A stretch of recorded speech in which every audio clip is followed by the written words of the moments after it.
नागपुरात रविकांत तुपकर यांनी एक वादग्रस्त विधान केलंय। शेतकऱ्यांनो आत्महत्या करू नका, आमदार नव्हे तर 2-4 मंत्र्यांना कापा, पण मागे हटू नका। सरकारच्या चुकीच्या धोरणांमुळेच शेतकरी कर्जबाजारी झालेत, अशी घणाघाती टीका सुद्धा तुपकर यांनी केली। काही दिवसांपूर्वीच बच्चू कडू यांनी सुद्धा अशा आशयाचं विधान केलं होतं।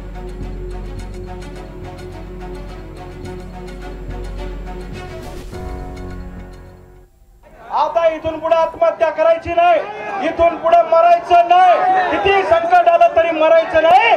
जसं बच्चू भाऊंनी सांगितलं आमदाराला कापा, मी त्याच्या पुढे जाऊन सांगतो 2-4 मंत्र्याला कापा।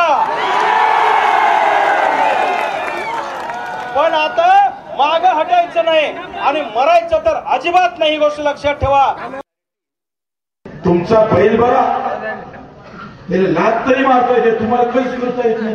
मी सवा बरेच जणांना विचारतोय, पुरा महाराष्ट्रावर फिरलोय, अरे जर आपला कापूस 3000ला विका लागला तर काय करा तुम्ही?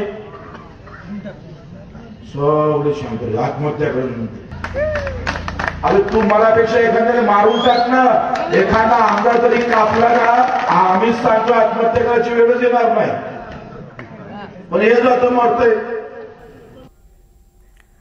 तर मारण्याची भाषा केली तर जळफळाट होतो, रोज शेतकरी मरतोय त्याचं काय, असा सवाल रविकांत तुपकर यांनी उपस्थित केला। शेतकऱ्यांच्या संदर्भात हा जाब त्यांनी सरकारला विचारलेला आहे। मारण्याची फक्त भाषा केली तर यांचा जळफळाट होतो, मात्र रोज शेतकरी मरतोय त्याचं काय, असं त्यांनी विचारलंय। भावना मी व्यक्त केल्या, अहो मी मारा ठोकाची भाषा केली तर एवढा जळफळाट झाला सगळ्यांना आणि माझ्यावर टीका होते। पण महाराष्ट्रातले 10-12 शेतकरी रोज मरत आहेत, एकाच्या डोळ्यात पाणी यायला तयार नाही। कर्जमुक्तीचं आश्वासन सरकारमधल्या लोकांनी दिलं होतं, हे तुम्ही पाळायला तयार नाही। सोयाबीन कापसाला भाव द्यायला तयार नाही।